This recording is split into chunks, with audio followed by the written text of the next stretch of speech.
അനുദിനമുള്ള വിശുദ്ധ ബൈബിൾ വായന നമുക്ക് ശ്രവിക്കാം. വിശുദ്ധ ലൂക്ക അറിയിച്ച നമ്മുടെ കർത്താവായ ഈശോ മിശിഹായുടെ പരിശുദ്ധ സുവിശേഷം 13-ാം അധ്യായം 18 മുതലുള്ള വാക്യങ്ങൾ നമുക്ക് ശ്രവിക്കാം. അവൻ പറഞ്ഞു, ദൈവരാജ്യം എന്തിനോട് സദൃശ്യമാണ്? എന്തിനോട് ഞാൻ അതിനെ ഉപമിക്കും? അത് ഒരുവൻ തോട്ടത്തിൽ പാകിയ കടുകുമണിക്ക് സദൃശ്യമാണ്. അത് വളർന്നു മരമായി, ആകാശത്തിലെ പക്ഷികൾ അതിൻ്റെ ശാഖകളിൽ ചേക്കേറി. അവൻ വീണ്ടും പറഞ്ഞു, ദൈവരാജ്യത്തെ എന്തിനോടാണ് ഞാൻ ഉപമിക്കേണ്ടത്? ഒരു സ്ത്രീ 3 അളവ് മാവിൽ അത് മുഴുവൻ പുളിക്കുവോളം ചേർത്ത് വെച്ച പുളിപ്പ് പോലെ ആണ് അത്. പട്ടണങ്ങളിലും ഗ്രാമങ്ങളിലും പഠിപ്പിച്ചുകൊണ്ട് അവൻ ജെറുസലേമിലേക്ക് യാത്ര ചെയ്യുകയായിരുന്നു.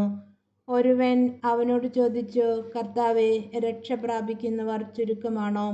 അവൻ അവരോട് പറഞ്ഞു, ഇടുങ്ങിയ വാതിലിലൂടെ പ്രവേശിക്കുവാൻ പരിശ്രമിക്കുവിൻ.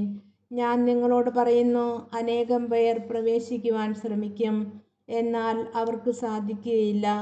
വീട്ടുടമസ്ഥൻ എഴുന്നേറ്റ് വാതിൽ അടച്ചു കഴിഞ്ഞാൽ പിന്നെ നിങ്ങൾ പുറത്തുനിന്ന്, കർത്താവേ, ഞങ്ങൾക്ക് തുറന്നു തരണമേ എന്ന് വാതിൽക്കൽ മുട്ടുവാൻ തുടങ്ങും. അപ്പോൾ അവൻ നിങ്ങളോട് പറയും, നിങ്ങൾ എവിടെ നിന്നാണെന്ന് ഞാൻ അറിയുന്നില്ല. അപ്പോൾ നിങ്ങൾ പറയും, നിന്റെ സാന്നിധ്യത്തിൽ ഞങ്ങൾ ഭക്ഷിക്കുകയും പാനം ചെയ്യുകയും ഞങ്ങളുടെ തെരുവുകളിൽ നീ പഠിപ്പിക്കുകയും ചെയ്തിട്ടുണ്ട്. എന്നാൽ അവൻ പറയും, നിങ്ങൾ എവിടെ നിന്നാണെന്ന് ഞാൻ അറിയുന്നില്ല. അനീതി പ്രവർത്തിക്കുന്ന നിങ്ങൾ എന്നിൽ നിന്നും അകന്നു പോകുവിൻ. അബ്രഹാമും ഇസഹാക്കും യാക്കോബും സകല പ്രവാചകന്മാരും ദൈവരാജ്യത്തിലിരിക്കുന്നതായും നിങ്ങൾ പുറന്തള്ളപ്പെടുന്നതായും കാണുമ്പോൾ നിങ്ങൾ വിലപിക്കുകയും പല്ലിറുമുകയും ചെയ്യും. കിഴക്ക് നിന്നും പടിഞ്ഞാറ് നിന്നും വടക്ക് നിന്നും തെക്ക് നിന്നും ജനങ്ങൾ വന്ന് ദൈവരാജ്യത്തിൽ വിരുന്നിനിരിക്കും. അപ്പോൾ മുൻപന്മാരാകുന്ന പിൻപന്മാരും പിൻപന്മാരാകുന്ന മുൻപന്മാരും ഉണ്ടാകും. അപ്പോൾ തന്നെ ചില ഫരിസേയർ വന്ന് അവനോട് പറഞ്ഞു, ഇവിടെ നിന്ന് പോവുക, ഹേറോദസ് നിന്നെ കൊല്ലാൻ ഒരുങ്ങുന്നു.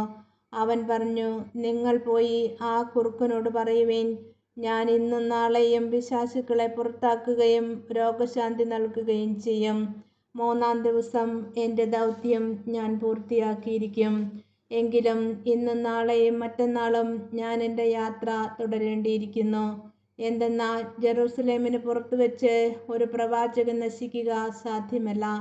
ജെറുസലേം, ജെറുസലേം, പ്രവാചകന്മാരെ കൊല്ലുകയും നിന്റെ അടുത്തേക്ക് അയക്കപ്പെടുന്നവരെ കല്ലെറിയുകയും ചെയ്യുന്നവളെ, പിടക്കോഴി കുഞ്ഞുങ്ങളെ ചിറകിൻ കീഴിൽ ചേർത്ത് നിർത്തുന്നത് പോലെ നിന്റെ സന്താനങ്ങളെ ഒന്നിച്ചു ചേർക്കുന്നതിന് ഞാൻ എത്രയോ പ്രാവശ്യം ആഗ്രഹിച്ചു, പക്ഷെ നിങ്ങൾ സമ്മതിച്ചില്ല. ഇതാ, നിങ്ങളുടെ ഭവനം പരിത്യക്തമായിരിക്കുന്നു. ഞാൻ നിങ്ങളോട് പറയുന്നു, കർത്താവിൻ്റെ നാമത്തിൽ വരുന്നവൻ അനുഗ്രഹീതൻ എന്ന് നിങ്ങൾ പറയുന്നതുവരെ നിങ്ങൾ എന്നെ കാണുകയില്ല. ഈശോ മിശിഹായ്ക്ക് സ്തുതിയായിരിക്കട്ടെ.